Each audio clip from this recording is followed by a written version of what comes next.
Relax, the keyboard is off, the press box is closed, and the mic is just getting warmed up as the Guardian of the Blue Paint turned writer is about to enlighten us. The show where the writer is fresh off the presses and the ink is not dry. For this week's show, it is long past time for the changing of the old guard for the Flyers. Welcome to the Hockey Writers Ink. Join Lance and Steel as we bring you all the latest on the Flyers.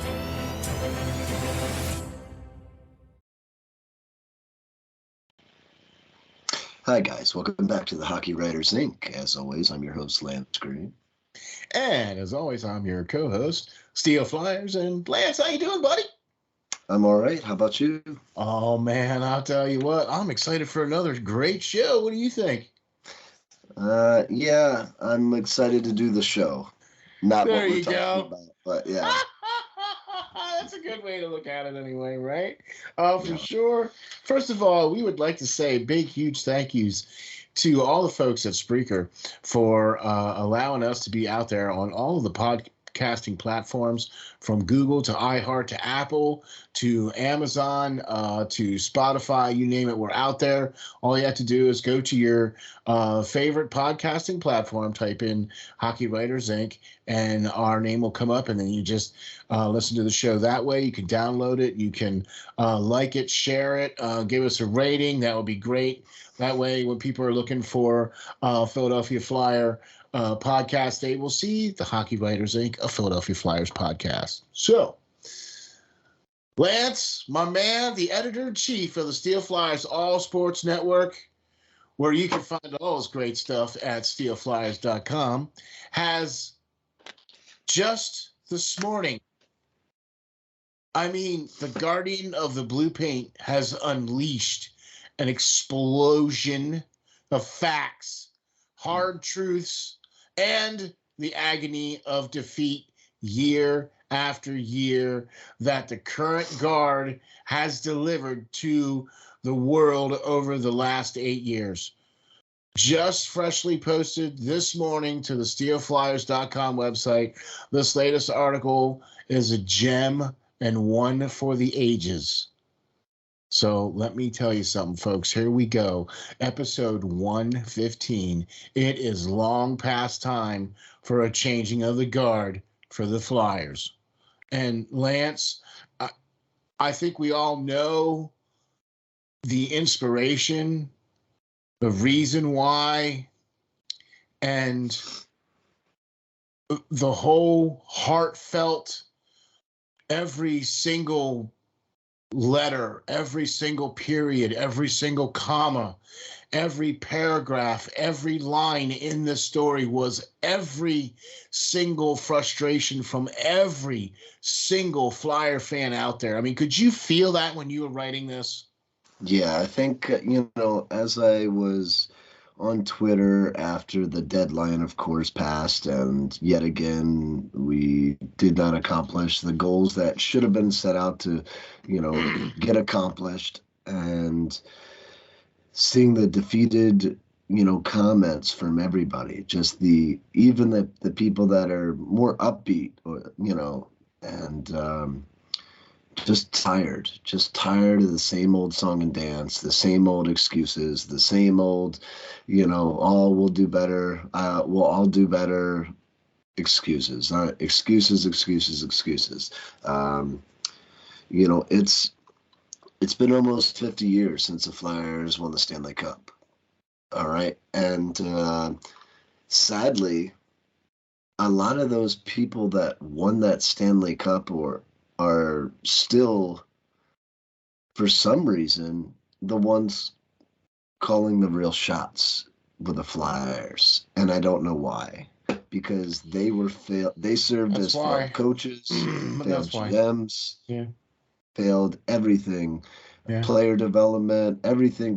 They went up the ranks and secured every single job there is in the organization after they retired, and they failed at every single one of them. But yet they're still moving up the ladder and being now senior advisors to still the powers that be and everything. They're the, like I said in the article, they have become the puppet masters for the people that are in your face, the more of the, Chuck Fletchers of the world. It's one thing to be a great player. And that's great. And it's one thing to do great things as part of a captain of a team, as part of a leader of a team, as part of the team. You've done some great things. You've taken the team to the Stanley Cup. You're in the Hall of Fame. Back-to-back Stanley Cups. Captain of the team, everything else like that. At one point, you were considered one of the premier general managers in the league as well, just based off of what you had done in the past. There comes a time when, as a player, where you can't recover anymore. You can't heal from that injury anymore. You can't force yourself to get up at 5 o'clock in the morning to do those workouts so you can be ready for the next game or the next season, or you know what I mean. There comes a point in time in your life when you have to realize that the game has passed you by. Okay. Mm-hmm. And that's been, I think, the biggest problem with the entire Flyers organization, is that a lot of the game has passed by this old guard. And the only reason why they are there is because of their history with the team. I am not denying that some of these guys are the pillars of Flyer Nation, that they're the pillar of the Broad Street Bullies, that they are the whole reason why this team is even remotely relevant to this day. Right. Okay, is because they were the first team other than the original six to win it back to back. And they did it in the manner that we were kind of advocating at the beginning of the season. If you can't beat them up. Right. Right. And that's what they did. Right. And that's the kind of game that they played. And that's what the game was back then. That's not the game today. That's not the type of player that you need today. You can't have a team full of Danny Brières. Yes, it's great to have one or two of those guys that are stupidly fast, stupidly skilled, but you can't have a team of Danny Brières. You know what I'm saying? Yeah. But going back on that, a lot of these guys that you talk about, the Bob Clarks, the Bill Barbers, and the Paul Holmgrens that are up in the rafters, that are overseeing stuff behind the scenes for this team, that are the real puppet masters, that every move that is potentially going to be made has to go through them. Yeah. And that is a lot of the reason why people like Ron Hextall butted heads with these guys, because he had a vision. He wanted to carry out that vision, but he wasn't able to, because he didn't feel that he needed to be micromanaged. And that he was here. Now, he's not doing the greatest job in Pittsburgh right now, but at the time he had a lot of vision. But these people that are the old guard that I state in this, that those three guys, mostly, there's more as you get deeper into this deep-rooted problem of nepotism with this team.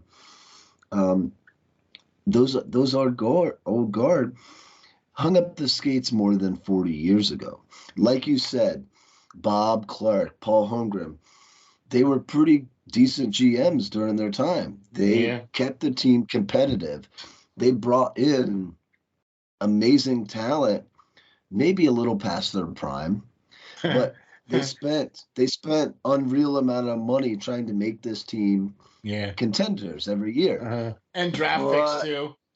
Right. They spent a number of draft picks giving away draft picks and all that stuff too. But for so long they did that, and they prefaced that and built their teams around the way they played, right? Yeah. Hard hitting, physical brand of hockey, Flyers hockey, right? Well, sadly, the game has changed since the 40 years that have passed since they hung up their skates in the early 80s. like you said, the teams now are built off of skill, and they Speed. have this thing, the speed, right? They have this thing called the salary cap, where you can't spend, 20 million more than the next team to make your team that much better, like Bob Clark used to do when he was at the helm, right? They were almost like the Yankees of Yes. hockey. Do Yeah. you know what I mean? And Ed Snyder did not have a problem with backing, spending the big bucks to get that, Tony Amani or Right. Jeremy Well, Roenick or pick all those somebody. guys, Pick all those somebody. guys, right? Yeah. So many great people that were brought in just at that same time. But with that, teams now have to operate differently to fill the roster so that they're more than just one line of hockey players, right?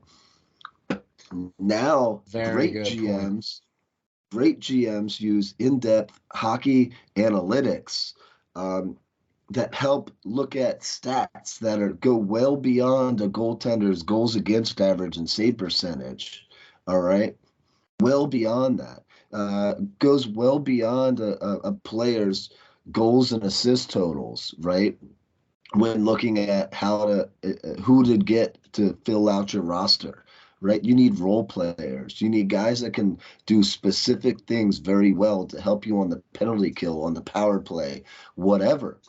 And now there's so many stats out there that allow certain people, if you know what you're looking at, to sit there and build a team like Carolina's done under one of my favorite people who I've written about before, Eric Tulsky, Oh who is yeah. their assistant general manager, who I think should be given the job as the Flyers' next general manager. Can we have Okay. him? Can we hire him away? Please, can we? Right. So if you know anything about him, he is a Philadelphia boy. He used to sit in those same press boxes I did, up in the rafters of the Wells Fargo Center, right? Yeah. He's a Harvard graduate. He's got a master's degree and PhDs from Cal Berkeley.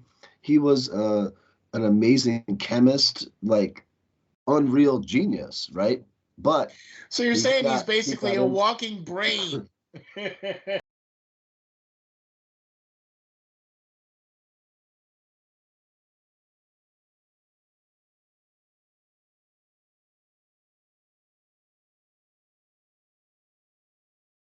Yes, he's he studied all kinds of stuff that has nothing to do with hockey, but at the same time it does.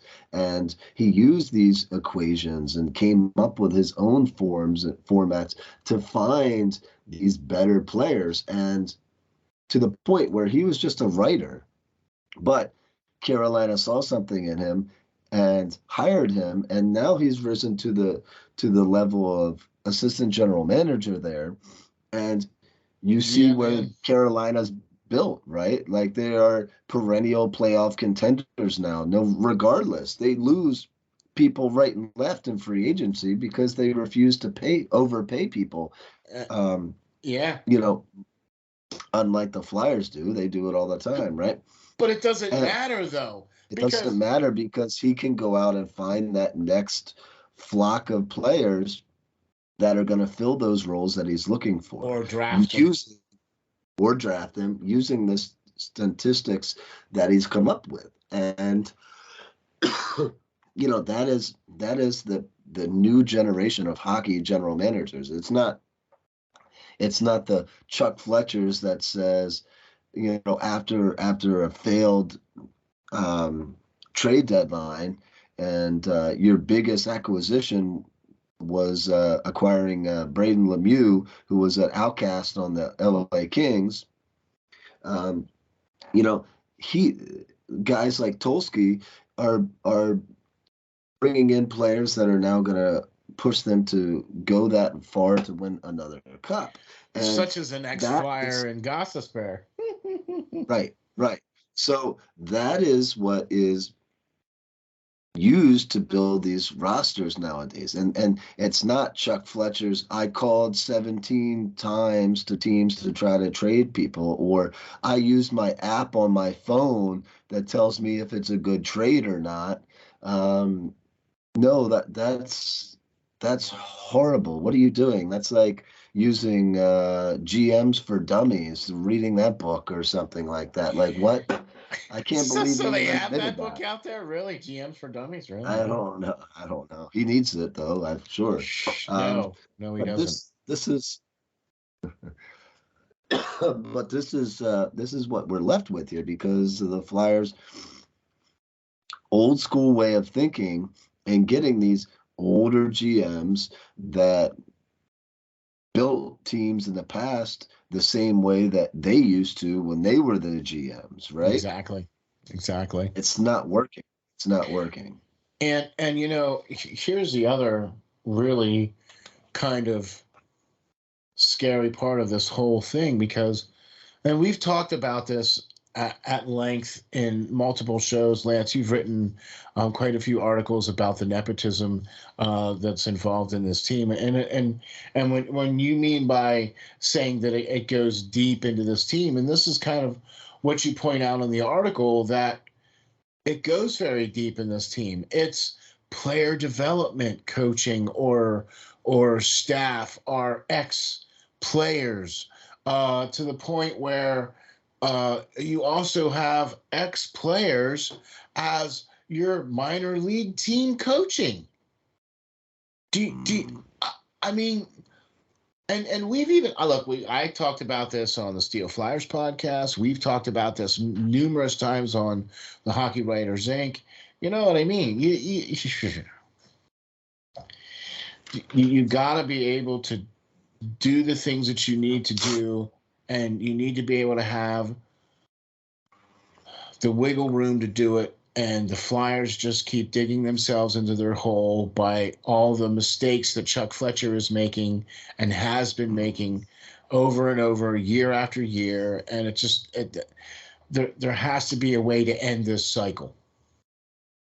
I mean, I think you have to cut everything. You have to cut every ounce of fat off this team and you start with that, getting rid of that old guard from up top that keeps bringing in these and keeps allowing these moves and keeps saying like, oh, this is a great move. This is a great move, Dave Scott. Like you should let them do this.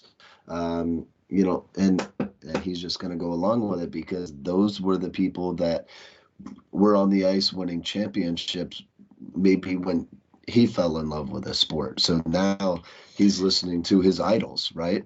Okay, but there's something else to consider here too. Dave Scott is not necessarily a name associated with hockey as being, a hockey guy. Do you know what I mean? Like Ed Snyder was a hockey guy. He cared about the sport. He did other things that were not, about the Flyers. He did things that were about hockey because he cared about hockey. You know what I'm saying? Not just the Flyers, but he cared about hockey. And that just doesn't seem like, and that's why I think you need to get a guy like that into those particular areas with the Flyers, like we pointed out in the last couple of shows. Do you know what I mean? Even with the changing of with Dave Scott stepping down as CEO. I mean, is the new CEO stepping in? Is he gonna still be controlled by those puppet masters? And that's kind of what we're getting at here. You know what I'm saying? Is he gonna be that guy that's gonna come in and go, okay, it's time to clean house? I think you got to have somebody that's got the cojones enough to do that. That's a good way to put that. Because this old guard is almost like a mafia consigliere. Like I said in my articles, like they speak for the community, for the team, and what they say goes. And it just can't happen anymore. And that deep rooted system, like I was saying, which you mentioned, the hiring of friends and the blatant, blinders put on for anybody coming in from outside of the team, applying for a job is crazy. Like, there's so many talented people that come in, and you know instead you hold on to a guy like Shel Samuelson for the last 40 years, who you keep gifting jobs of being an assistant coach with the Phantoms, and now he's the director of player development. Well, he's been in player development for quite some time, and the Flyers have been at or near the bottom as far as developing prospects goes for some time now. They cannot develop their own talent to save their lives. Like I've said before on this show many times, they depend on the NCAA, they depend on the SHL, they depend on other leagues around the world to develop their draft picks to the point where they can step in and join the Flyers right away or very shortly thereafter, so that they don't have to develop them and screw them up.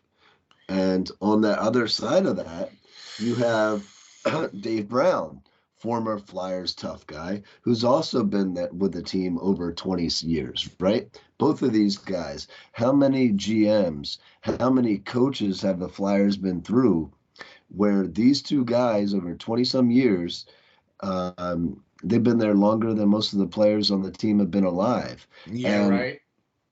In these same roles, and the finger never gets thought to be pointed at them for lack of player development, and sitting there with Dave Brown and being a director of professional scouting.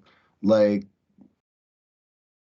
you don't point the finger at these guys, but you fire the coaches, you fire the GMs, and keep going back over the same stuff. Like, when is the finger going to be pointed at this? And when is the nepotism of keeping your old line mates employed over the success of the team or lack thereof going to matter in this organization? When is somebody going to say, is enough enough? These guys have not done their job. If I would love to sit there and do so poorly at my job that I am able to keep my job for 20 years and retire, doing that, I would have been fired 10 times over for doing such a piss poor job. And they're getting, I'm sure those positions are making, six figures and above. I'm sure. You know what I'm saying, right? And I'm sure they're afforded expense accounts and blah blah blah and the whole 9 yards because, well, they at one point in time used to skate for the team. Look, I'm not trying to say that it's a bad thing to be supportive of your ex-players, because that's one thing that Ed Snyder was always known for, was being supportive of current and ex-players from day one all the way till his dying day. Okay, and that is evident in the fact that this organization was built on those types of family type of, quote unquote values, where everything was everybody was a family and everybody cared about everybody and everybody was, you were going to take care of everybody. Nobody was going to be left behind. You know what I mean? That was kind of like Ed Snyder's like mantra. You know what I mean? Yeah. And it worked out really well. I mean, it brought him 2 Stanley Cups and a pretty darn good. I mean, the Flyers are what, the 7th best franchise in all of sports, win percentage wise, yeah, and everything else. I mean, as far as their value, as far as their popularity. I mean, every year the Flyers get at least 14 to 17 games nationally. Do you know what I mean? So there's no denying that Philadelphia is part of the NHL and sporting landscape. Mm-hmm. But right now, man, they're being laughed at. Okay, the sporting world and the hockey world and everybody else is laughing at them because of their inability to see past their own nepotism, to see past their own lack of scouting, their own lack of player development. I mean, even their medicals, you still have to question. I mean, hey, man. Yeah, and I mean, it doesn't take that long. It doesn't take that long if you make the right moves. You look at the New Jersey Devils, what they were able to do in one off season. And even with that, you look Even at the over Chicago even over 2 off seasons or 3. Right. You look at the Chicago Blackhawks right now. They know that dynasty that they had for so long with Patrick Kane and Taves and everybody else is going away. They're all getting older. So what did they do? Traded Patrick Kane. They made a bunch of other moves the past couple of seasons. They've got some young talent in there. They've got a young GM that knows what he's doing. And they're making moves. Even though they're a horrible team right now, they're setting themselves up for success. Yeah. Mm-hmm, Okay. mm-hmm. Over the next 3 drafts, they've acquired potentially with all the conditional picks roped in there and all that, they positioned themselves to have 7 first-round talents over the next 3 years added. They have a total of 8 second-round selections over the next 3 years, and they have a total of 5 third-rounders. Okay. You're going to strike it rich on one of those prospects, right? I mean, if you have that many chances in the hat to pull from, you're going to pull out a good one. That's better than 2. That's better than 2 picks in the first round for the next 3 years. And you and I both know from looking at prospects and looking at the young players that this draft and next year's draft is going to be pretty deep in talent. As far as there's going to be some generational talent coming out of this one. And we also feel that there's going to be a generational talent or 2 out of maybe either the next one and the one after. Do you know what I mean? Like the next 3 drafts are going to be, I think,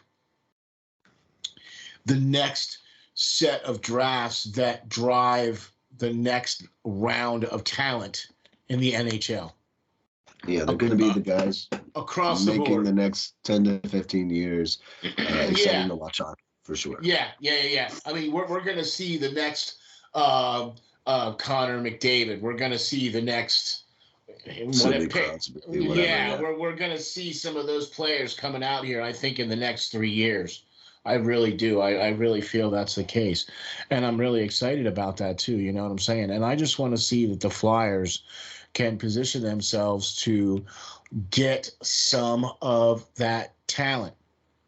Now, I heard something the other day, and I wanted to just throw this at you, okay? And I heard this about a player, and I started to think about it, and I just was like, all right, well, let me see what you think. So the end of the season comes, and a decision has to be made on whether or not, I mean, we know that the general manager is going to have to change. Do you think that's going to happen at the end of the season? Let's hope so. I think they've been grooming Danny Briere for quite some time, sending him to Wharton, right? Okay, gifting him a job in the ECHL with their Comcast team and all that other stuff. And I think he will be the next Flyers general manager after learning so many bad habits from Chuck Fletcher. I'm scared for that, but I think it will come after this season. Whether that should be the next general manager, no, I don't think so. But see, that's where I'm at. That's lining up to what it's going to be. Yeah, I do not want to see Danny Briere as the next general manager. I feel that, at some point, will he be a good general manager? Okay. But I need to see him be like maybe say the assistant general manager. So I would like to see our guy from Carolina be hired or potentially lured away from Carolina, if that's even possible, to be the next general manager of the Philadelphia Flyers, and then have Danny be the assistant, right? And do some like house that. cleaning. Yeah, I would like that. I think that Stolsky interviewed for Chicago's job when that was open, but Okay. they went elsewhere. But he was definitely a finalist for Chicago Blackhawks job. And I would like to see him at least interview for or have an opportunity to do so for the Flyers. I think that would be I good. wouldn't let him. I wouldn't let him leave town. Yeah, right. I would be like, look, Yes. yeah. You're coming in to have the interview, right? Okay, great. So Here's your office. Here's the interview. Here's your office. Yeah, here's your office. Block his car. Don't allow him to leave. Close the garage. Yeah, the Shut U-Haul the truck gates. already packing Yeah, up him and right. his family and everything in his house. Yeah. Exactly. Do whatever this guy needs and make him be the general manager. But I think those are the key points that we wanted to make for this show, because the last thing I want to talk about is this moving forward. This team needs to break this rut, mold cycle that it's in. The only way that it's going to do that is by getting rid of the people that keep saying, yeah, it's all right. It's not going to hurt this time if you bang your head up against this wall. And then you bang your head up against the wall and go, oh, man, that hurt. And then they come around in a couple months later and go, hey, man, you can bang your head up against the wall now and it won't hurt. And they keep going, okay. You know what I'm saying? All right. You got to get rid of these guys. You got to end this. That's the only way you're going to end this cycle. The other sad thing is that you're going to have to be bad. And we are. The Flyers are bad. They really are. Okay? There's nothing. It's like people ask me, he's like, oh, so what are you doing tonight? I'm like, oh, I'm watching the Flyers skate tonight. Because I don't really call them games right now. They're not really games. I'm just watching the team skate. Sometimes okay, sometimes good, sometimes not so good.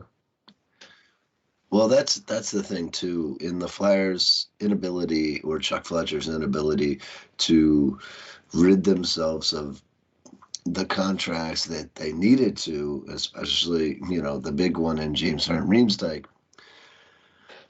What other teams did, they rid themselves of players and got worse, right? They knew they were going to be sellers. They knew they were going to be fighting for a lottery pick, so they got worse. They gave up those players that were of some value to teams that were going to be on a playoff run. And now they're that much worse than the Flyers. The Flyers are still right where they used to be in mediocrity. Exactly. So now the Flyers aren't even probably going to get that, top lottery pick like they would have if they got rid of some other players and just brought up the kids and developed them, right? Or like this, right? Now, here's going to be the argument. Well, Chicago had Taves, they had Kane, they had all these assets to get rid of. They had Duncan Keith at one point, blah, blah, blah. And I'm like, all right, well, so then the Flyers had Voracek, they had Couturier, they had Claude Giroux. These were all names that went away. The Couturier is still playing for the team, but these, Giroux and Voracek were guys that went away that we should have garnered much better assets for. Ghost. The fact that we had to give up draft picks to have the team take Gostisbehere, that is the most ridiculous thing I've ever heard of in my life. What's worse is the fact that Shea Weber's contract got traded and the Flyers couldn't get rid of JVR, who has scored more than 20 goals 7 times in his career. And they couldn't get rid of that player for a playoff push, but a team can get rid of Shea Weber's a monstrous contract to the Arizona Coyotes to rid themselves of some big salary. And he hasn't played in 2 years. And he hasn't played in a couple of years, right? That's what's sad. Chuck Fletcher can't even get rid of a 24 goal scorer from last year, who probably still has a little bit left in the tank, and the fact that all he did was get future considerations, a 5th round pick and a 6th round pick. Wow. All right. And traded a fan favorite for Braden Lemieux, who is costs more money than Zach McEwen. So you didn't even save money there. You cost more money, right? I like him. I like Lemieux though. I do too. But what's worse is that we're left to be excited about acquiring a player like Braden Lemieux at the deadline. Yeah.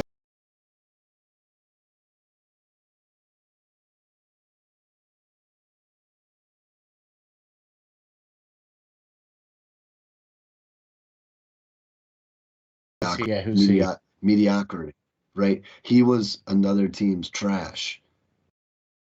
I like Braden Lemieux. I think he can turn it around. He's still relatively young at 26 years old. He's a physical player. He battles in the boards. Coachable, yeah. He stands in front of the net.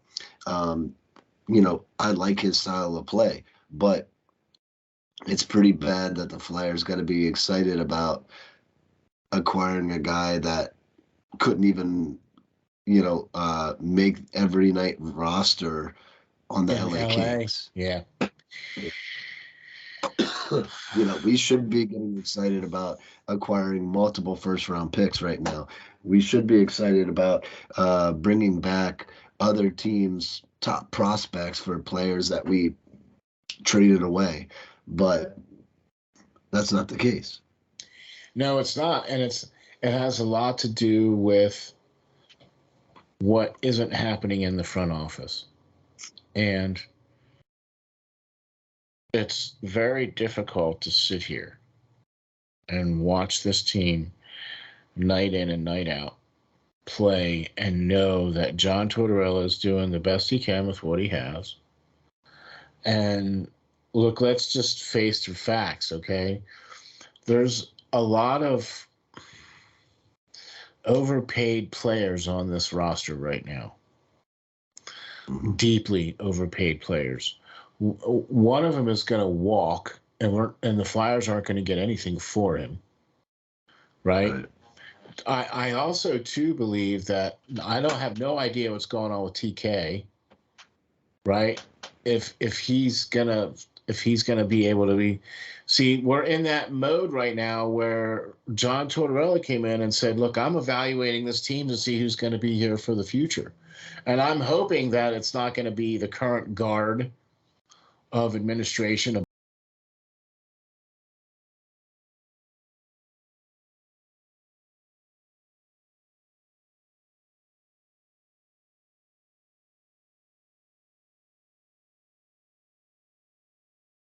above him, and I'm hoping he's going to have a lot more say in what's going to happen as far as the players are going to be coming to this team instead of the old guard.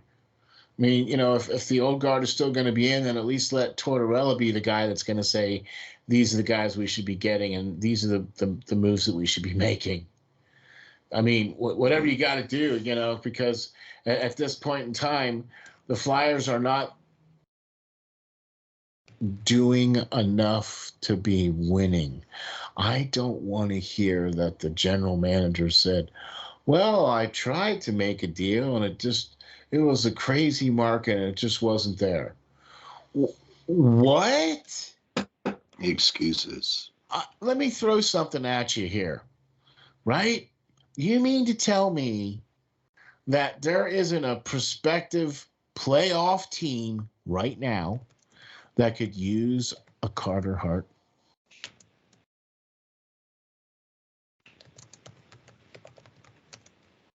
Do you think that Carter Hart would do well in Carolina? Do you think Carter Hart would do well in Colorado? Do you think Carter Hart would do well, say, in, I don't know, pick someplace, right? Hey, I would take a first round draft pick for Carter Hart and an A prospect, or I would take a second round draft pick and an A prospect. Or I would take a third and 2 A prospects for Carter Hart. What? Get the deal done. You got a kid in Erison who could be your number one goaltender, and you can go buy yourself a backup, because you obviously Sandstrom ain't going to be the answer, right? No, yeah. You mean to tell me you couldn't have gotten at least a fourth round pick for JVR and eat some of his salary? What? You can't be that greedy. You already gave away your best opportunity to get number one draft picks in Giroux and in Voracek, right? You got Cam Atkinson for Voracek, and you got a conditional 2024 first round for Giroux. That's not a lot of haul for that kind of talent, quote unquote. And they're getting nothing from JVR. Nothing. Not a thing. And he's going to walk. And I guarantee you some team is going to pick him up at the end of training camp, and he's going to be on some roster to come along, or he'll end up being somewhere. You know what I mean? We could have gotten something for him, right? What would you take for Travis Konechny? I'd take a first-round draft pick for TK. I'd take a second-round draft pick for him. What about Kevin Hayes, right? I would take a couple of A prospects and a third-round pick for Kevin Hayes. And see ya! I think that's the best. You probably have to eat salary too. Well, you according to the CBA, if a player's over a certain age and if the contract's over a certain amount of time, then that's what the case is. The Flyers were going to have to eat salary no matter what. All I'm saying is I'm giving you different scenarios that a crafty GM would have at least thought of to try to do something to improve this team in the future. Because right now, future considerations ain't getting it done. A fifth-round draft pick and a sixth-round draft pick in a year or two from now ain't getting it done. Okay? So we want to see this team be successful. We want to see this team win. And we're just not seeing that direction coming from management. And that's why this makes this so frustrating. So, Lance, I'll tell you what, my friend, I think we got a good one in the books. What do you think?